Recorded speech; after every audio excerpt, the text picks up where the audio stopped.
From the 915 to H-Town, from the Panhandle Plains to the Valley, and everywhere in between, this is the 50/50 Podcast, powered by the 50/50 Podcast Network.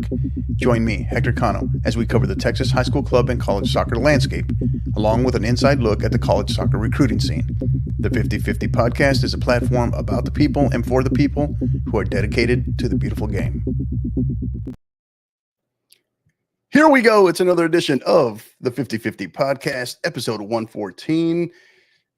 Thank you for being here. We're excited. Got our first, what we believe is our first high school coach from Southeast Texas, right from greater Beaumont area. I am proud to be joined by the new head women's soccer coach of the Beaumont Westbrook Lady Bruins, Coach Austin Greenway. Coach, how are you? You know, Coach, if I'm better than I deserve, I'll say that. There you go. Yeah, that's not the first time I've had a coach, I think, answer that. So yeah, awesome for sure. Yeah, great stuff. Thank you for being here again for our listeners everywhere. If you're joining us for the first time as well, make sure again you can find us everything up top. If you're seeing this, obviously you can find us on all our social medias. You can find it at the header of this video. You can find us on Twitter X or Twix as we call it at 50_50 pod, on Instagram at 50_50 podcast, as well as on YouTube at the 50_50 podcast. You go on YouTube, make sure you subscribe and you sign up for the live notifications. You'll get notified with every episode, whenever we go live, which for the most part will be probably about 98% of everything we do, because it's typically live. So it's live, it's raw, it's uncut. Any mistakes, anything we make, it's all out there, fully exposed. So, Coach, let's dive right in. Tell us, how are things, man? How's it going? Things are going well. Enjoying the summer with my family. My birthday was yesterday. I got to spend it with my family. Went and bought my wife a new car. There you go. Happy birthday. All right. Thank you. I'm just enjoying the summer. Yeah, great stuff. So anything special for the birthday yesterday? No, just like I said, we went and bought my wife a new car because my car actually kind of died on me on the way to work like last week of school. And so we've been one car in it for a while. And so we went and got her a car and just went and ate last night and just hung out with the family. So let me get this straight. You bought your wife a car on your birthday. Is that right? Correct. Yeah. Correct. She felt bad about it, but she deserves it. She works so hard and she sacrifices so much for me. So she deserves it for sure. Hey, I'm not knocking it whatsoever, man. It's just I was about to follow that up with smart man, because I can see the leverage you're lining up for probably maybe the next 6 months maybe. So. Yeah, for sure. Great stuff. Hey, thoughts before we start talking specific things, talking shop. Tell us a little bit thoughts on, have you had the chance at all to watch, maybe not today, but at all, have you had the chance? Have you been keeping up with the Euros as well as Copa America? So I watched a little bit of it. We got two young kids under 4, so the time is hit or miss. But I think I'm with everybody about the disappointing loss of the USA as far as the Copa is concerned. But Euros, I feel like the main powers are doing pretty well. Looking at the scores right now, but I think if you look at the bottom half of the bracket, I feel like that's the underdog route. You could see England. I think they have to be considered the favorite almost, but and then the top half you have your traditional powers, Spain, Germany, Portugal, France. So I'll watch when I can, but as a typical American USA fan, you get excited and then you get let down. So yeah, some things we just don't talk about around here. Exactly. Yeah, exactly. Yeah, it was pretty rough watching the other day. A couple of the games had been rough as of late, but I was earlier today, actually saw on Twitter, ESPN UK, I think it was, right? Was there, I think it was Chat GPT or Chat GPT UK edition, whatever. They had run the simulation for who would win the Euros. And of course it was England over France, I think 3-2 in the final. Okay. We Okay. shall I can see. see that for sure. For sure. Because a lot of people had England and France actually playing in the final. So kind of interesting. England, England, who has not looked very impressive whatsoever, kind of makes some people would argue that they luck out and they make their way into that half of the bracket that you were just talking about. That is the one side is murderers row, and then it's the other side is everyone else, right? So exactly. So interesting, and we're as Coach mentioned, we're keeping up right now. Spoiler alert: 5 looks like about 2 minutes left into stoppage time. Germany 2, second Euro match of the day. Germany 2 and Denmark 0. So, Coach, we talked about how are things going. What's obviously there's a lot that's new that we're going to get to, but before we start diving into all of that, tell us the newest part in your life besides a car and a birthday. Right? Is you are now the head women's soccer coach at Beaumont Westbrook. Yes, sir. Why? I'll give you that proverbial interview question, right? Why Westbrook? So I once I realized that I was leaving East Chambers, I obviously you kind of look out to see who's what jobs are available, and with 2 young kids, we knew we had to stay in the area, and we live in Beaumont, so I had a few schools in mind, but I went down and I tried to make a pros and cons list of all the options, and I just kept going down the list for Westbrook, and I would just pro after another, and I got to the end of the list, and there were no cons. My wife and I, this is the first time we kind of been through this, so it was tough. We a lot of prayers, a lot of hard conversations, and at the end of the day, I kind of feel like it was definitely a God thing that Westbrook just kind of fell in my lap. One of the best girls programs in Southeast Texas for the last 11 years. They made the playoffs 9 out of 11 times. We're dropping down to 5A.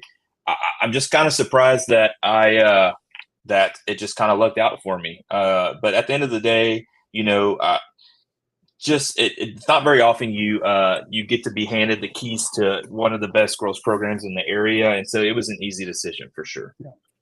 So take us through that transition. What was that like from you're doing your homework, you're doing your research on the program, on the school a little bit more, then you maybe start having those conversations, as you mentioned, with your wife, then that application process, that interview process, kind of take us through that process, I guess. From your perspective, what was maybe the easiest, what was the hardest, and how long did that take? So I think the process itself took probably at least 2.5 months. I found out kind of midway or kind of right after the playoffs started at East Chambers, and which was right at the end of March. And I hate to say this, but I don't think any part of it was easy. I feel like that is a good thing. It makes you work. It really makes you think, really hard about what you want. Because I had another opportunity to go and be an assistant at a very good program here in Southeast Texas. So I had to weigh, do I want to stay an assistant and go to a proven program, or do I want to, take a chance and see if I could do this on my own? And that actual thought, it took me a while. I had to pray about it a lot. Like I said, a lot of conversations with my wife, and then also, and I'll get to the thank yous at the end, but I've talked to a lot of my friends and coaches, because as well as I do, the soccer community in Texas is just unbelievable. Everybody's here for each other. Everybody wants everybody to succeed. And so there was a lot of conversations. I had a lot of phone calls, a lot of reflection. And so, like I said, there wasn't any of it. I don't think it was easy, which I feel like kind of makes this a little more rewarding when it works out, Gotcha. Yes, sir. And apologies here, some technical difficulties, having some camera issues, but we'll make sure we get that back up and running. But so you mentioned there's a key piece in there, right? You talked about the considering, it's like, hey, should I remain an assistant? You're kind of gauging, am I ready? What was that like when you kind of started doing that inventory list, right? That internal inventory in terms of where you are, where you've been, your experience level. What made you want to pursue the head coaching opportunity?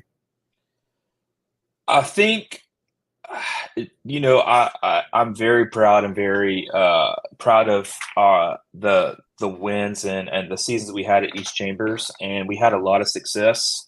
We won 9 playoff games in 4 years when I was there with my head coach, Coach Brown, and I feel like I had kind of reached a level as the assistant role. I kind of took over the social media. Just trying to get names out there. I feel like I kind of met the ceiling of where I could go as an assistant. Now, granted, we didn't make it to state. We made it to the regional tournament a couple of times. I feel like that was enough to make the hunger more to try to see if I could do it on my own. And I feel like that's probably what kind of set me over the top to want to take the head coaching job, just because, you work so hard. And there's always that thought in the back of your head, can I do this on my own if I'm making all the decisions? Right. And I feel like that's probably what it was. Like I said, my wife and I, we sacrificed quite a bit, and I feel like the end goal was always to be a head coach. And I feel like I could not have fallen into a better situation than what happened with Westbrook being an opportunity. Great stuff. So that's a lot of change, and we'll get to that a little bit more later. But where have you been so far in terms of, you got announced now, start to finish? Take us back through that, start to finish, from the date of application, interview process, to the actual job. What are we looking at? Was that a 3-week period, 1 month? What was that like? So what was kind of tough is when I reached out to the campus coordinator, Coach Langston. He gave me a quick phone call, and we had kind of figured out, hey, he kind of liked what I brought to the table, and so we had talked about that, and we had to wait a couple weeks because our principal at Westbrook, Mr. Phillips, he wanted to wait till all of the testing process was over with for the school, and so we had to wait like 2 weeks, I think, and so that was probably middle of April, excuse me. And then I had an interview with Mr. Phillips probably at the beginning of May, and then he had kind of told me a little bit that he had recommended me for the job, and then with the HR process, I think we didn't have it official until right at the end of May or the beginning of June. So it was about a month and a half process from start to finish, but I had received word from my athletic coordinator and then my principal that it was probably going to happen. We just had to kind of get the contract signed and all that stuff squared away. So it felt like a long process just because I was excited and all of that. But good things come to those who wait. So I just had to be patient. That's right. So now, in terms of the team, right, where were you at with that? How many, a few weeks into summer, so I imagine summer workouts, you had a chance to formally meet them, at least the majority of them, an introduction meeting, maybe meeting some of the parents. Where are you at with that process? So right after I announced it fully, Coach Perales, who was the head coach last year, she added me to that. They have a group chat, and she added me to that and kind of introduced me there. And then I reached out pretty quickly. The head of the booster club, she reached out to me kind of right soon after I announced, and then I put together like a little questionnaire for all of the girls that are in the program, like a good 15 to 20 question survey, just so I could kind of help ease that process in, because change is different for everybody. But so right now we've done 2 weeks of summer workouts on Tuesdays and Thursdays. We're going to take this next week off. The turnout has been pretty good. I feel like the summer is when the girls just need some time off. So I just try to tell them, if you're in town, try to come. A lot of them are playing club. Like we had one player, she went and played in Colorado, I think, last weekend. We got another player that's going to play in Oklahoma. So they're busy. They're all moving around. But I have gotten to meet at least most of the varsity returners and some of the JV, and try to keep doing that. I try to keep in touch with them just because I feel like they've got a face now to put it to, and just communicate and ask them questions. I know that as a first-year coach, I'm going to rely on them a lot. as far as how they've done things in the past, how I can help them succeed, and how we can kind of merge everything together. It's an ongoing process, but the one thing that I was told before I even applied for the job from Coach Perales was that the support here is second to none. The booster club is very supportive. Whatever I need, they'll try to make it happen for us. And so it definitely could be a lot worse, I'll say that. Yeah. One of the most critically important pieces for any assistants who have aspirations to wanting to be a head coach one day is not just the talent or, hey, what's the relationship like with the parents, but the administration support and that booster club support is big, very big. So, yep. Yes, sir. So obviously you're getting to meet some of them, and what is your initial impressions so far? What's that been like? Just really impressed. You would think that with a new guy coming in, change is tough. You would think it'd be, they'd be shy and timid, but they're not. They've really, just kind of embraced me from the beginning. I think that it was definitely helpful that Coach Perales, she kind of started introducing the idea of who I was before she was leaving, and from what I heard, that this group of girls, and I've already seen it, they're very good students. They're very good kids. They're involved in the community. They work hard. There's no pride issues at all. So I'm obviously I just consider myself lucky to be kind of put in this situation. And from the beginning, it looks like I've got a good, solid group of girls that do things the right way. They take pride in their program, in their school, in their community. And, at the end of the day, we're educators, but not just for soccer, but for life as well. And they just about all of them have a good head on their shoulders, which I guess is all you can ask for, Right. And spoiler alert here, it's final as of about a little over 5 minutes ago. Germany advances to the round of 8 in the knockout rounds with a 2-0 victory, 2-0 victory over Denmark. Again, Germany 2, Denmark 0 in the Euros. Earlier action today, it was Switzerland over, same scoreline actually. Switzerland over Italy as well. So biggest surprise so far, Coach, for you since arriving there at Westbrook? Like, short time, obviously very short time, but biggest surprise from maybe some of the things you'd been told, or maybe what you expected versus what you've actually uncovered so far? That's a good question. I feel like, if anything, I'm just kind of surprised at how welcoming the girls have been so far. Like I said, it's tough. Change is tough on everybody, but they've, for as much as they can, they've embraced me from the get-go, and I guess that kind of surprised me a little bit, just because I'm a very outgoing person to begin with, and they've kind of matched that almost. So that's definitely been the biggest surprise, and it's also been super helpful. We've already had open conversations about who plays best where, what they liked in the past, what they don't like. And so I feel like maybe the openness of communication, even though they're in summer, they're busy, that we got a good group text together, and they respond. They're very open. And I feel like that's, I don't know, I guess anybody that goes through some change, a new person that's thrown in there, you're always kind of timid trying to figure each other out, but they have been the opposite of that. They're open, and they know, I think they know that the kind of quicker that we get to know each other, the quicker we can move on to the actual soccer. Right. So, and that's what we're looking forward to. Yeah. Great comment in here from Jeremy Smith saying, thinks you're going to do a great job there at Westbrook. So good stuff. Now, you uncovered it earlier. We talked about it earlier, but very briefly. But your time, East Chambers, very successful program, great program Yes, on the boys, on the men's side.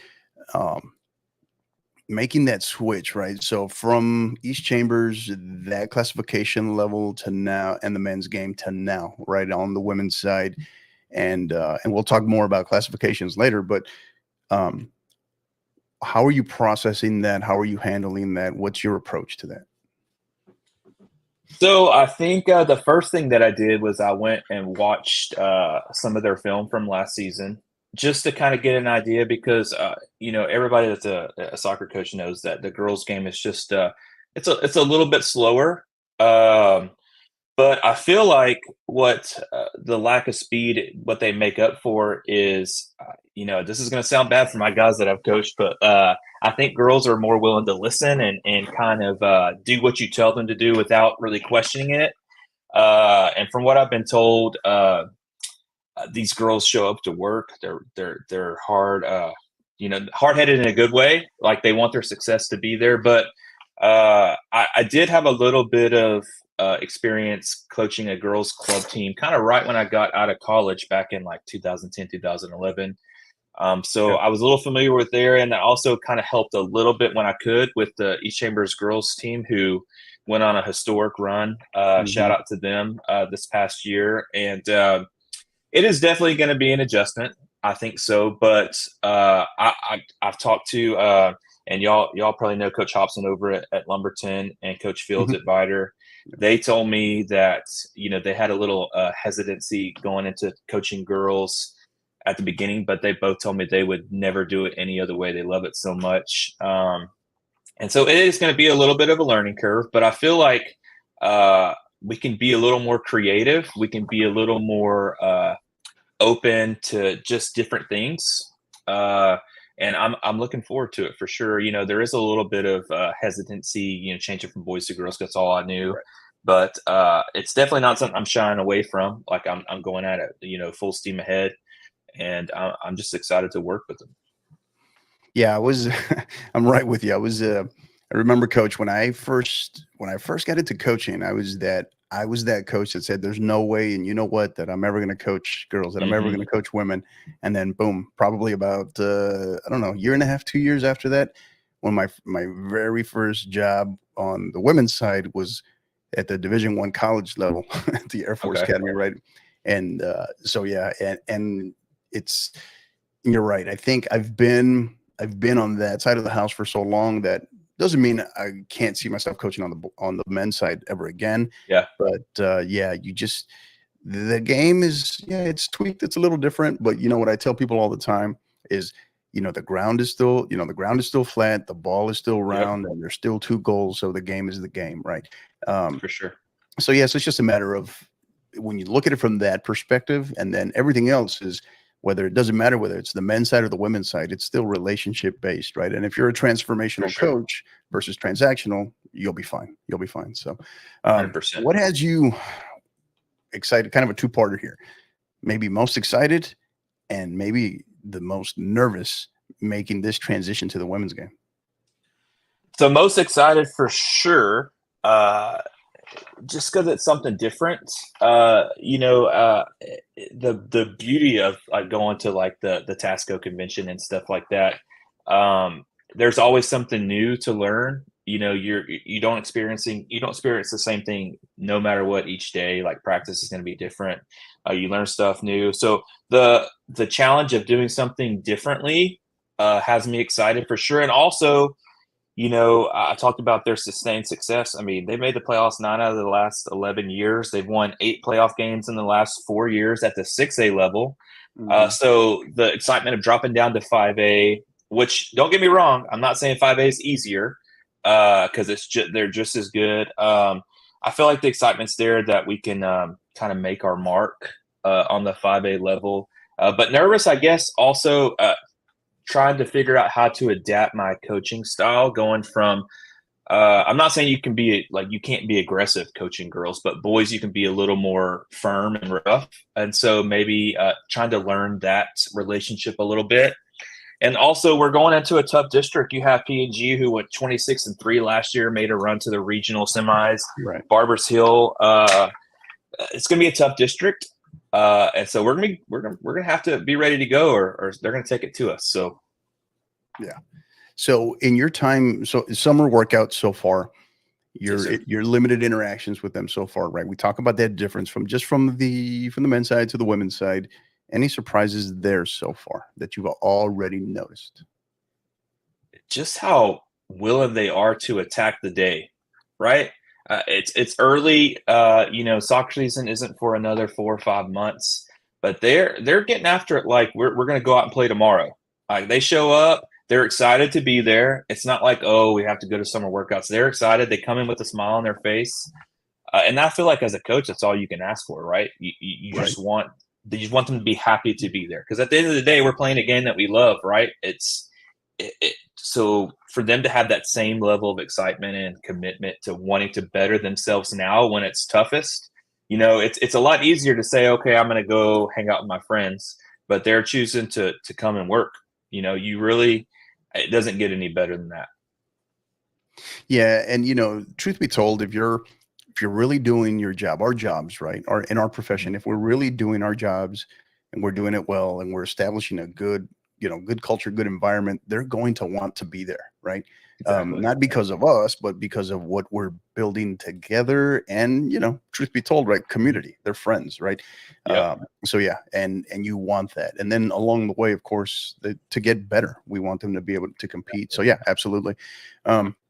That's great stuff so far, Coach. So you've hit on it a couple times, right? So transition from 21 6A last year, you've been 6A for several years now, and now you're coming down to 5A, right? Lost in the area round last year to Brazoswood in a tight match. Now you're going into that tough 19 5A that you mentioned, right? Yes, sir. What's the initial, I guess you're still kind of getting the feel for the vibe, the environment there, but how is everybody handling making that transition from 6A to 5A, and how do you approach it from that soccer district? Because that's a tough district. So I feel like everybody's excited because at the 6A level, Westbrook was a low end 6A. And you're going to, I think the district they were in last year was Atascocita, CE King, North Shore. Right. That's a super, super tough district. Even more so on the football, basketball side of things. I mean, that's just murderer's row. I feel like they're excited to kind of be on more of like a level playing field. But at the same time, you also, like I said, just not too long ago, you can't go in expecting that you're just going to run over everybody, because just because you're bouncing down to 5A, the level of soccer is still elite, especially on the girls' side. And I feel like you kind of have to temper expectations a little bit, not get too far ahead of yourself, but also realize, hey, our resume speaks for itself. At the 6A level, to go to the playoffs 9 out of 11 times, to win 8 playoff games as a 6A school in the last 4 years. We're not going down expecting not to win. Like we're going to develop that mentality. That's part of something that I'm proud of. At East Chambers, we always told ourselves we get off the bus expecting to beat whoever is in front of us. No matter if it's a 6A, like last year we played Bernie in the Huffman tournament. We knew they're the best of the best. We got off and we held them 0-0 for 70 minutes. And we're going to develop that mentality. I feel like that's my biggest goal, knowing that we're going to have a little bit of a target on our back, but we're going to embrace that and just have the mindset, hey, we've put in the work and we can beat anybody on any given day. It doesn't matter who steps out in front of us. So you kind of have to be confident, but also be humble at the same time. And I feel like the girls are already there, but we'll figure it out once school starts, and we'll get to work. But I feel like it's probably the toughest thing, just kind of remaining humble at the same time. Right. Yeah. There's it's pretty stacked at 5A too. There isn't this massive 100%. drop off. So by any means. Exactly. But so talk to us about this, Coach. When you were first going through this process of considering applying for this job, doing what you had previously heard, maybe what you knew or what you had heard about the program, versus when you started diving in, doing some more research, talking to more people about this job. What stood out to you? What did you notice in terms of just the history, the consistency of the program? What really caught your eye? So I feel like consistency is the biggest thing. The soccer community here in Southeast Texas, everybody pretty much knows everybody. Everybody is aware of what everybody else is doing. Just because we're all here for one another, we all want everybody to succeed. So everybody knows the best girls teams in the area. You have Port Neches, you have Lumberton. Obviously, has made the state tournament the past couple of years. Oh yeah. Vider as well. And so those 4 teams, Westbrook, Port Neches, Lumberton, Vider, uh, they are the best programs in the area because they're consistent, right? So I did know about the consistency, and that's part of the draw to this job. But when I dove in, I felt like I was just more surprised that there wasn't people flocking to try to take this job, right? I'm just really surprised that people weren't beating down the door, jumping at this opportunity, and it worked out for me. So, Isn't that but funny how that as I worked out? Isn't that funny how that no, happened? yeah, Yeah. you're right. Whenever you put your faith in the right place and just really believe in it, it pays off for you. But when I started diving into just kind of the bones that Coach Perales has put together, I'm even more impressed. Like I said, I feel like what sets Westbrook over the edge for me is the commitment to getting the girls whatever they need to succeed from the parents, the school itself. For my limited time so far, meeting some of the people at the school, they're very, very, very proud of this team, and they're behind this team. So the more I've dove into it, that's even more pros that I added in my list and no cons. It's definitely got me even more excited than I was at the beginning. And at the end of the day, it gets me more excited. Just it kind of stinks having to wait until August to get here to get to work, Yeah. But I've got to where I also realize that I get this time to spend with my family and stuff, so that gets me excited too. But just diving into the program, it's better than what I thought. Yeah. To be honest. Awesome. Great stuff. Great stuff. Yeah, I was there where you were a year ago. And I had butterflies, just taking over a new program, making that leap back to the public side from the private side. So in your case, just multiple jumps, multiple classifications from the men's side to the women's side, first head coach. I could only imagine what it's like for you. So that's great stuff. And it's part of the reason why you're here. And we're glad that you're here joining us today. Now, yes, sir. Part of all of that, coach, right? The bigger picture, right? Your thoughts on Texas high school soccer, and you specifically being part of now that head coaching community in Texas high school soccer. So my first time at the TASCO convention was 2 years ago, and I was just absolutely blown away. I guess I really didn't expect just to see how tight-knitted this community is. Even for assistants, the head coaches are bringing their assistants, and you just meet so many new people, and we're all there for the same reason, because of this game that we love, right? And I feel like we're only scratching the surface of how good soccer can be in the state of Texas. I feel like Clint Dempsey might have been the start of the storm. Getting Texas on the map at like a national level. And then you just have so many good players all over the state. Dallas and Houston and Austin now too. The level of club soccer that we're putting out from Texas is just unbelievable. And even more, in this process, I've talked to a lot of my good close friends that are in the soccer community, you as well, just how willing we are to help each other. I think at the end of the day, we're all in it for the same reason. We love the game. Right. We want kids to be successful, and not just soccer, but life as well. And we're all on that same page.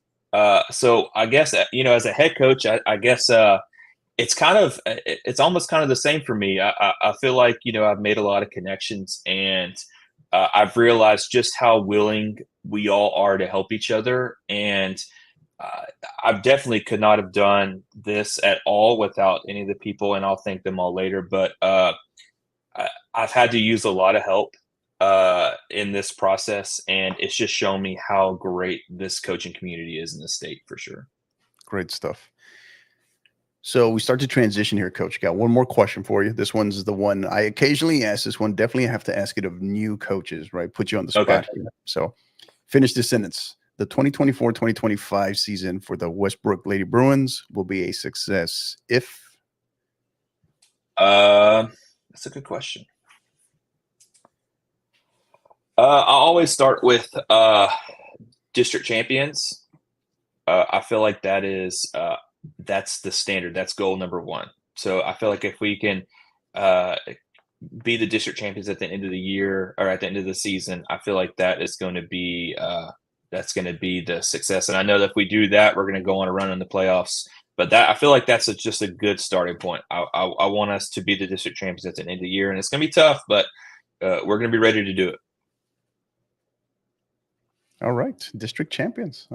We'll record that. We'll play it to you later in maybe later in March. I hope so, and I hope I'm smiling when that happens too. Great expectations. I love that. I love that, Coach. All right, don't go anywhere. We're going to be right, Coach. You survived our first segment here, playing out of the back. We're going to come back shortly with Coach Greenway in our counterattack segment. Get to have some fun, throw some random questions at you. Hope you survived that. But don't go anywhere. We'll be right back after a quick word from our partners. We're thrilled to tell you about our world-class partners, AR Shots, your go-to destination for exceptional photography experiences in San Antonio and across all of Texas. As a seasoned professional and published photographer, Alonso Ramirez specializes in capturing the essence of your most memorable moments. From dynamic team media days and live-action game days to heartwarming family gatherings and elegant senior portraits, he makes every shot count. What sets him apart? His unwavering commitment to deliver the best customer service in the Lone Star State. With major international and professional sports event experience, AR Shots' work speaks for itself. He is dedicated to making your photography experience straightforward and enjoyable. So why settle for ordinary when you can experience extraordinary with AR Shots? Contact him today so he can turn your vision into a stunning reality. Check him out at arshots.net as well as on X and Instagram at ARShots.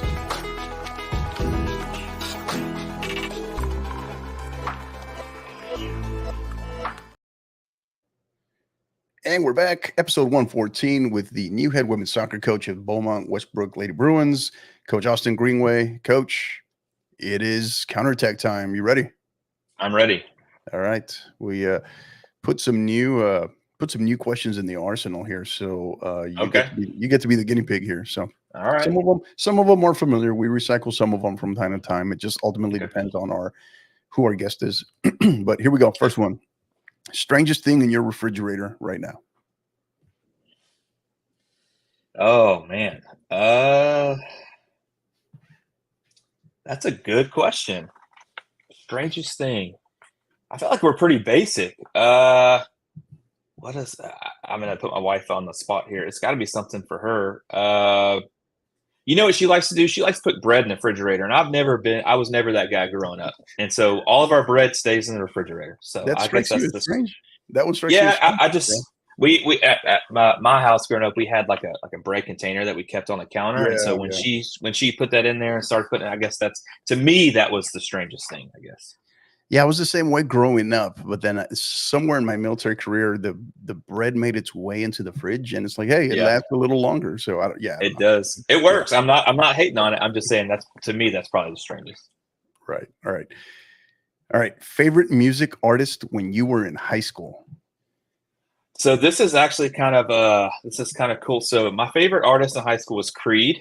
Okay, I know people hate on Creed all the time, but they were my jam. And my wife, actually, for my birthday, she got us tickets to go see them when they come to Houston. So I'm excited for that. When is that? In September. When are they coming to Houston? When is that? September the 13th or 14th, I think. Yeah. So Creed and Linkin Park and Breaking Benjamin, those three were all on standard shuffle all the time. I listened to those, at least two of those, pretty regularly. Linkin Park, been to two of their concerts actually, and and I've seen Creed, I think, once actually here in San Antonio many years ago though. So yeah. You mentioned Creed though, and it immediately brought to mind, I don't know if you've seen it yet on Netflix. They just came out with a new documentary on Nickelback. Have you seen that yet? I have not. I've seen it advertised, but I have not watched it yet. Yeah. And in true Nickelback, so I put it on yesterday, and in true Nickelback fashion, I fell asleep probably 10 minutes into it. So it looks pretty good, but I was dead tired from getting back in town, so I fell asleep. Yeah, for sure. But yeah, so all right, next one. Favorite urban legend. So we have here in Southeast Texas, we have there's a town. It's kind of near it's called Saratoga. It's near Sour Lake, and there's a road that's called the Ghost Road, and it's a ghost light that if you go out there at certain times of night, you'll see a light just kind of coming by itself. People speculate all the time what it is. Supposedly it's a guy that had been murdered. He's out looking for his family or something like that. Some people say it's just a truck with headlights, but I've been out there before and it is pretty creepy. We didn't see the light there, but I feel like I keep it here in Southeast Texas. That's a good urban legend. All right, there you go. You got outed here by Jeremy Smith saying he remembers you being a Breaking Benjamin fan. So Jeremy, fun fact, his dad is Don Smith. He is a longtime head coach at Westbrook Boys. He's a legend here in Southeast Texas. And Jeremy and I, we kind of were in the same age group and stuff like that. And shout out to Jeremy. He's the new head coach at he's gonna kill me.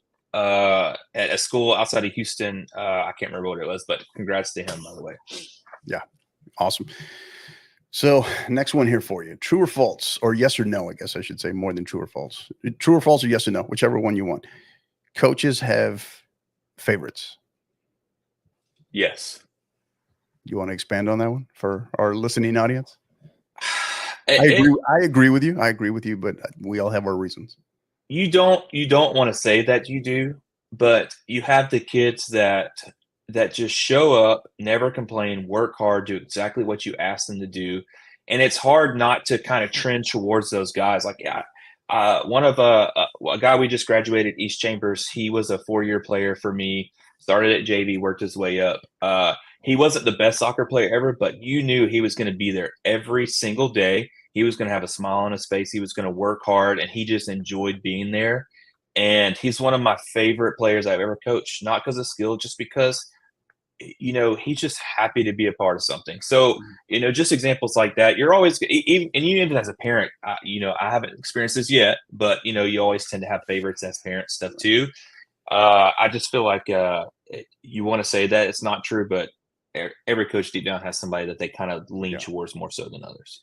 And what I've often told my athletes is that, when you're coachable, you're dependable, reliable, whatever, accountable, regardless of skill level, it's just like a teacher in the classroom, right? Is when you are doing everything that is asked of you, right? It is hard for that teacher, for that coach, right? Not to have faith in you, not to work with you, and not to want to reward you in some way, shape, or form, right?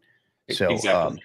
Yeah. And I guess when you explain it to them like that a little bit more, some of the light bulbs kind of go off, or go on, I should say. Maybe favorite's not the right word.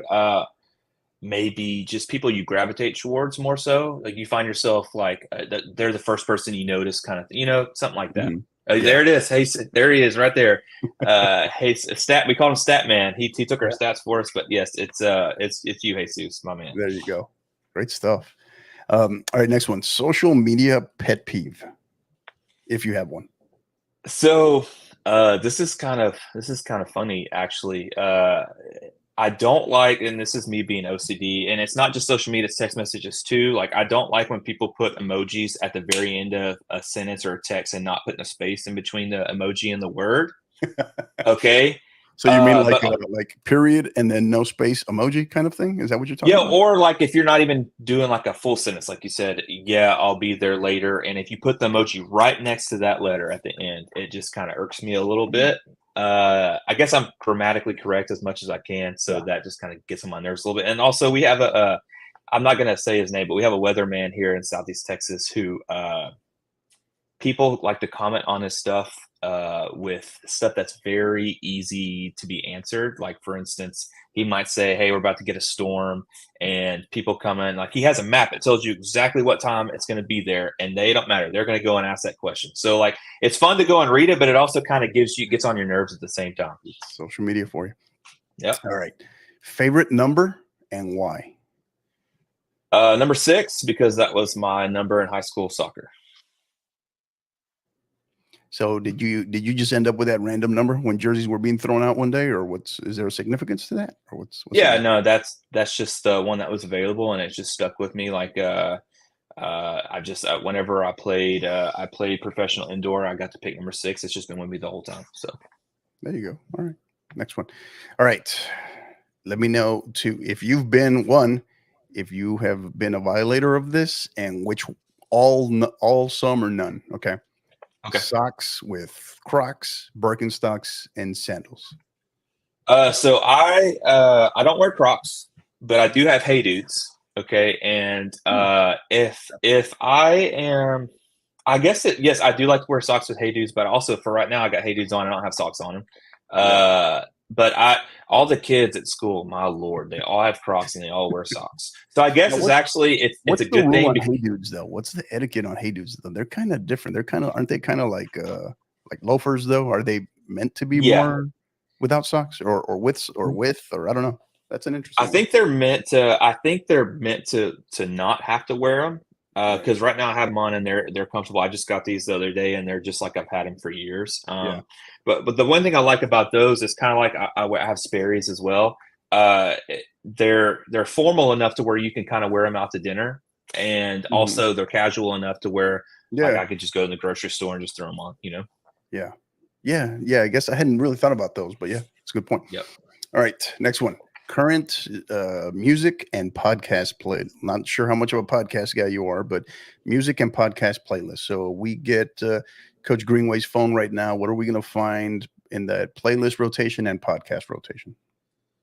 So podcasts I kind of drift away from a little bit now. I watch y'all stuff on Twitter. Like I don't really listen to podcasts as much just because when I was at East Chambers, that was like a 30-minute drive for me, so I would listen to podcasts then. But typically I'm a big golf guy, so I listen to a lot of golf podcasts.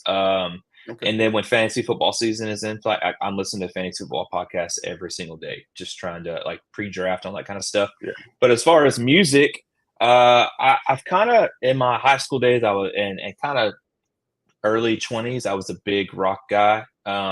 I'm kind of I feel like more so now I listen to a lot more country than anything. I love Texas country, Randy Rogers band. Now National Parker McCollum. But like I've kind of grown on Luke Combs and stuff like that. So I guess I would be more so a country guy now. Mm-hmm. Now, how would you explain this? So I'm glad you mentioned that. So because I was trying to explain this to somebody a couple of weeks ago.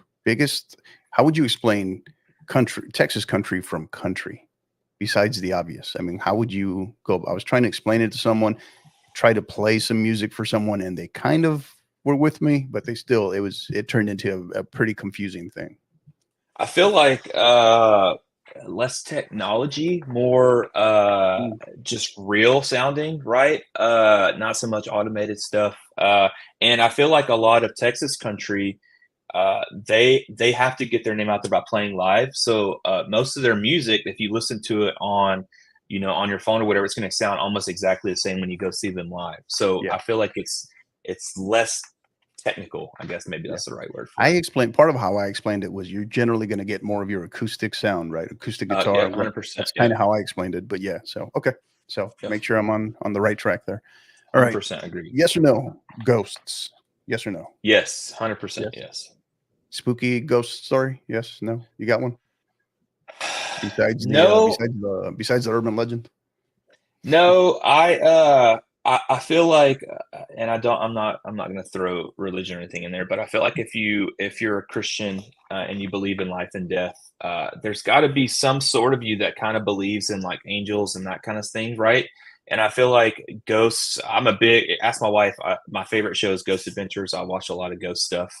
I just feel like there's too many stories out there for it not to be true. No particular story though? No, Or recent I feel anything? like no recent anything. I do feel like there's been a couple times in my life where I feel like I've been in the presence of God before, and I guess that's the closest feeling that I could say makes you feel like something's there that you can't see. But no actual ghost stories. I just I'm on the bandwagon. Gotcha. All right. So next one, your first oh, actually, hold on. Before I get to that, speaking of podcasts, if you want to include your podcast, kind of a no promo, no reason to plug, but I'm going to give them a free plug here. So Night Owl, True Ghost Stories. It's called Night Owl. Very, very good podcast. I'll have to check it out then for sure. It's based out of Austin. They recently they've done some stories here out of San Antonio, but but it's Texas. It's based out of Austin. Very good. Very, very good podcast. So, all right. Your first job, what was it? I was I was like a sophomore in high school. My dad worked for the maintenance department at the school district that I went to, and I had a summer job with them, just doing typical summer school maintenance stuff, painting, mowing, weeding, just typical labor stuff like that. Okay. All right, next one. As a coach, not as a player. All right, so this will be a two-parter actually. So, Okay. any game day superstitions or rituals, and will that change? Do you think that will change? If so, now that you're a head coach? So for sure, I like to pray before a game with my players. I feel like that's super important. I actually like to let and this might not be a superstition, more of just a preference. I like to let the team kind of pick their own warm up. At East Chambers, we pretty much let the kids. We would throw something in there every now and again, but we let them kind of warm up on their own. They all played together, so they knew what they were doing, and it worked. So I feel like I'm going to kind of carry that with me too. 100%, we're going to pray before the game, and 100% warm up is going to be as casual as possible. I feel like if you can get them in the right mindset, but keep it low stress, just easy going. I've always felt as a player, I played better whenever I had all the stressors before the game gone, and I just knew I was ready to play. So try to keep it as least stressful as possible. Gotcha. Okay. Most recent binge watch, whatever platform. Most recent binge watch. So I was a big Game of Thrones guy. So I've been rewatching House of the Dragon to get ready for the second season. So that and Stranger Things. I try to rewatch that every summer. So I didn't make it past the first season of Stranger Things. So because aren't they good. what are they in 3 right now? Season 3, I think. It'll be season 5. Oh wow! See, that should show you. Yeah. Okay. Yeah. So and House of the Dragon, I think they just started season 2, didn't they? Didn't just start? Yeah. I think episode 2. It'll be episode 3. I think will be coming out tomorrow. I think, but I haven't watched them yet because I haven't been caught up. I still need to refinish the first season, but I'm excited to watch second season. Good deal. All right, bucket list destination, place you want to go, place you haven't been and you need to go before it's a wrap. This might ruffle some people's feathers, but I'm a huge Manchester United fan, so I have to go to England one day, go to Manchester and see a Manchester United game. So England is on the bucket list. My wife and I, we've actually traveled quite a bit. We've been to a lot of the Caribbean. She wants to go to. We get crickets around here whenever we mention Manchester United. So just okay. Okay. It is what it is. But my wife wants to go to Greece at some point. So I would say England and Greece are probably on our bucket list. There you go. Awesome. Good deal. So now what's the reason for being a Manchester United fan? Anything in particular? Not really. My brother was an Arsenal fan.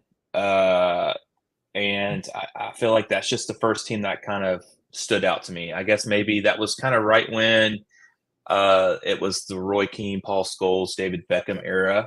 A lot of fun to watch, a lot of hard-nosed, gritty soccer and just got the job done. So I think that's probably what I gravitated towards. Got it. Okay. Something, it can be anything, right? It can be a book, It can be an actor, a movie, a song, whatever. Something you pretend to hate but secretly really love. Oh, that's a great question. That is a really good question. So I always had this persona. Whenever COVID happened, my wife and I, we had our first kid kind of during that summer when I was off, and we watched a lot of shows. My wife was really big into Gilmore Girls. And I low key liked watching that with her. I never came out and said, "Hey, this is a great show," but I actually enjoyed it. So I guess that's the closest thing to it. I forgot all about that. I haven't heard that thing, and I hadn't heard that in years. Oh my god! Yeah, that's the first thing that popped in my head for sure. Yeah, Gilmore Girls. All right. Wow. Yeah, there we go. That was what, like early 2000s, mid 2000s, somewhere. It had to be. I'll lie Yeah. to you if I tell you an exact date, but it had to have been around that Oh, because that's when she was come on, in high school. don't I really lie. don't know. I would say late 2000s. Yeah, late 2000s, early 2010s, probably. Something like that. Yeah. Okay. Yeah. All right. One more, coach. Last one as we start to wrap up here. So, a coach you admire or maybe pattern yourself after. It can be any sport. It doesn't have to be a soccer sport, but that you look at, that you admire, that you have taken from some things or how they manage, how they carry themselves, what have you. But a coach you admire or pattern yourself after. I got a couple. My high school coach, Coach Watson, he is now the head boys coach at Davenport, at Comal Davenport. I find myself kind of trying to pattern myself how he coached us, which was tough but with love, and just a passion for the game. My coach at East Chambers, Coach Brown, if you ask anybody in Southeast Texas, he is one of the best coaches we've had in this area for a long time. Everybody knows him, everybody loves him, everybody respects him, and just the way he carries himself. He's humble, he's grateful. I feel like those two are probably the first two that come to mind. As far as like at a more national level, I'm a big LSU guy. I didn't go to school there because out-of-state fees were too expensive. But Coach Kelly there, the football coach there, his mantra is graduate champions. And I have found myself really kind of gravitating towards that because it applies to not just football, but it applies to life, to school. And that's going to be something that I carry forward with me to Westbrook. We're going to win in the classroom, we're going to win in life, and we're going to win on the field. So, yeah. But that's LSU only, Coach Kelly, not Notre Dame, Coach Kelly, or what? I did not see him at Notre Dame carry that phrase, but it could be. I mean, I guess if he's carrying it with him to LSU, he's had to have had that same feeling throughout his tenure. So, but definitely LSU Coach Kelly. We're not going to talk about Notre Dame Coach Kelly. Yeah, I was trying to get a feel for that one. So, all right. Yeah. So that does it, Coach. That's 15 questions. You survived counterattack. Well done. Great job. Awesome. Great job. Thank you. Now, one thing that we've been kind of adding here and there a little bit more is we give our guest an opportunity to ask any particular random question back to me. So, any question you might have for me? Go ahead. Yes. How about favorite non-soccer activity that you like to do to get your team just in a competition mindset? Favorite non-soccer. You're gonna laugh at this, believe it or not. And I won't say getting in the weight room because that's kind of too easy and connected. But the other end of that is, I'm a firm believer in it. Is yoga, believe it or not. Okay. So when you talk about just clearing the mind and just mindfulness, right? Very much, I would say yoga. And then just one of the things that I plan on introducing this year that I'm working on more is actual mindfulness routines and activities. I'm trying to incorporate that more in my life, particularly first thing in the morning. But you know how it is just when you're as a coach, as an educator, and and when you have a family, kind of sometimes the mornings can oftentimes be chaos, right? So that's part of the reason why I'm trying to incorporate that a little bit more. But yeah, that's one thing that I would say in terms of with my team, I would maybe say yoga, believe it or not. So well, what's funny, we this is the first year we did it. We started, I don't even know where it came from. We started doing we did our warm-ups, we did our agile activities and stuff like that, and we stretched in a circle. And during that stretching, we made our kids play duck duck goose, and they had so much fun with it. It's just something simple, and it's right at the beginning of practice. So they had just stretched, right? And it gets them immediately into like a competitive mindset, like, hey, just get ready to go. I actually did it with my JV team before games sometimes too, just to kind of get them a little more loose.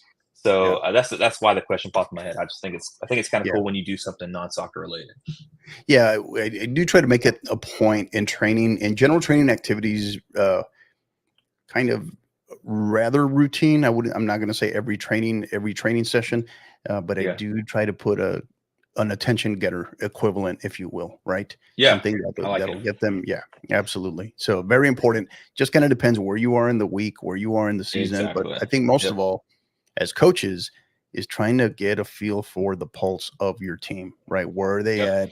Where are you at in the school year, right? As far as exams, big tests, certain Hmm.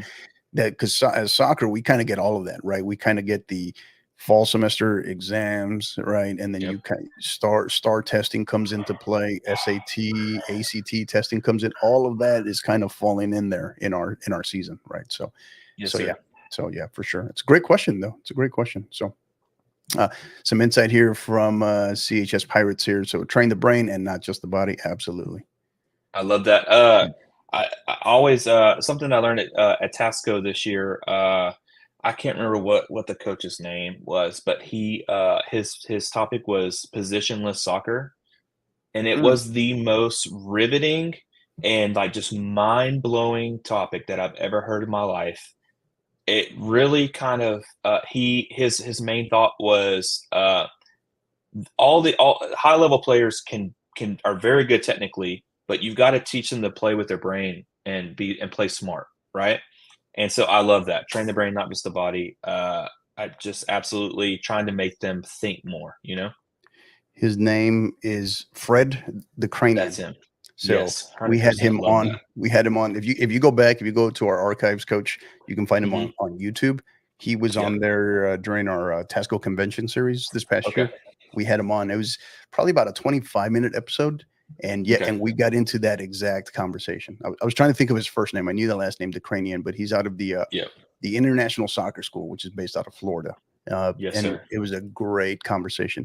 I did not. I wanted to go to uh, that particular session, but I was actually Hmm. doing another interview at the time, so I couldn't get out in time. I missed pretty much his entire It was session. But yeah. so good, so good. It was just it's one of those things where you like it makes so much sense, but like why haven't you thought about it? Kind of, something like that. It Mhm. was great. Yeah, yeah. But yeah, if you go back and you check it out, our conversation on that, he 100%. dives into a little bit about that, and we had a great conversation. It was about 25 minutes, but it was Okay. very good conversation. So That sounds good. I'll have to go great back watch it. stuff, great stuff. All right, so don't go anywhere. We're going to be right back. We got one more quick break from our partners, and then we'll be here to wrap up with Coach Greenway. Looking to step up your social media marketing game? Well, let us tell you about our great friends at Gipper. Gipper is a way that schools, athletic departments, ADs, and coaches create world-class marketing content. Join over 4,000 coaches, ADs, SIDs, and club directors who use Gipper to create high-quality visual branded graphics for your program. The best part? Anyone can do it in seconds on any device without needing any design experience whatsoever. If you do have significant design experience, you're going to love this as well, as you are what they call the power user, and this is designed with you in mind as well. And just for being a listener and supporter of the 50/50 podcast, you can receive savings immediately and save 10% off any first-time Gipper purchase. Simply visit gipper.com/partner/5050 to learn more. Again, that's gipper.com/partner/5050. And then there are our great friends at Global Scarves, both Bill and Kyle. They are the top providers of custom knitted scarves, beanies, and other fan merchandise in the U.S.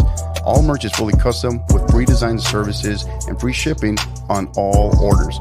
They do so much more, guys, than just scarves. Blankets, beanies, you name it, it's all designed and all customized to your specifications and needs.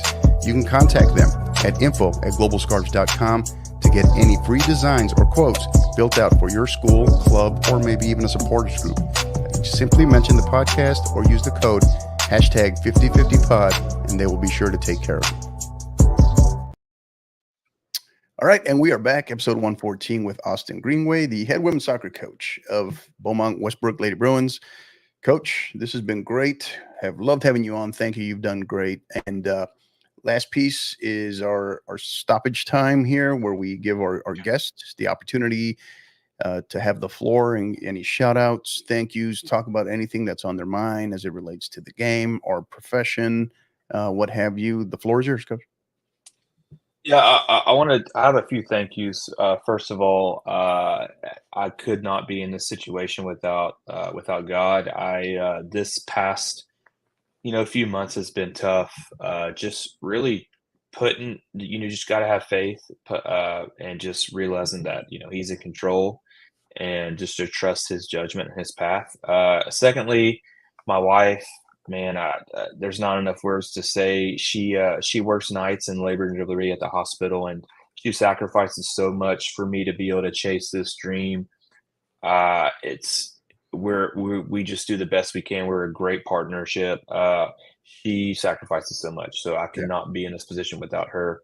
I've absolutely. got a really great family support system through my wife's side of the family and my side of the family, and they support me 100%. I also want to thank my new campus coordinator, Coach Langston, my principal, Mr. Phillips, and our athletic director, Dr. Jackson. They took a chance on me, and I'm just super thankful for that. I've got a few coaches that I want to thank. I shouted out my high school coach, Coach Watson at Davenport, Coach McDermott at Huffman, who's moving on to Colorado to coach a new team. Mhm. Coach Garner at Atascocita, formerly at Dayton, my high school coach at East Chambers, Coach Brown. All of these guys, and I got some more to tag in here. All these guys, I just reached out and just asked for advice, and they helped me a lot. Coach Richings and Coach Edgar at Beaumont United, who are our neighbors. We talk a lot. We went and watched the Italy and Spain game at Buffalo Wild Wings the other day. And on the girls' side, obviously I just can't thank you enough. I reached out to you on Twitter. We'd never talked before, and you were just so willing and open to help me. And I just can't thank you enough for that. And Coach Hobson at Lumberton and Coach Fields at Vider, more so just questions on how much of a change it would be for me to join the girls' side of things and what I was looking at. They just were so extremely helpful. I also want to give a shout out to Lethal Enforcer and now the San Antonio Soccer Twitter page. Mhm. They've started reaching out to us as well, because the Houston, Dallas, and Austin, San Antonio scene are always going to get the eyeballs, but there's such good soccer here in Southeast Texas, and we kind of get missed out on. And for the 50/50 podcast, Lethal Enforcer, San Antonio Soccer, just to even retweet something for a team from our area, it means so much to us. I There are so many good coaches in this area. There are so many good soccer players that are driving to Houston twice a week, just because that's where they have to get training at. We have a Yeah. good club program here in the area with Albion, and they're doing great things. But a lot of players have to drive to Houston, and I just feel like people don't really give Southeast Texas soccer the credit that it deserves. And then I want to give a shout out to my new girls at Westbrook, who, we're going to get through this new phase together. We're all going to be better because of it. And I'm so excited to be your coach. I'm excited to work. I'm excited to help you with soccer, with school, with life, because that's who I am. I know it's not just about the game; it's about life. We gotta teach these youngsters how to be good people, because when you think about it, my kids, they're 4 and 2 right now. When they are getting out into the world, the kids that we are teaching and coaching now are going to be running the show, right? So we have to invest in the future. Um, and then my last shout out, I want to give a shout out to my boys at East Chambers. It was really tough leaving them. We've had some good memories together. God, we won so many games. And I want you to know, Lethal to know, everybody out there, East Chambers is for real. This year is the year that we were looking forward to. They are going to be a force to be reckoned with. We lost 2 starters, but we have 2 guys coming in to replace them. I say we because I feel Mhm. like I'm still a part of them somehow. They and now having a Division II to make it, because I don't know if many people know that East Chambers is a 3A school. Correct. 2 years ago, we went 23 or 21 0-1, or 23 1-1. As a 3A school, we were the number 2 ranked team in the state of Texas to end the year. I feel like uh, that's unreal for a team with 450 kids Yeah. to be to be playing the soccer that we are. They're going to be a force for everyone. So I had to give my boys a shout out at East Chambers. And then last but not least, Coach, just thank you so much for just being there for me as a new head coach. All the advice that you gave me. I mean, you took an hour out of your day just to talk to me about anything that I needed, and I'm very, very, very appreciative of that.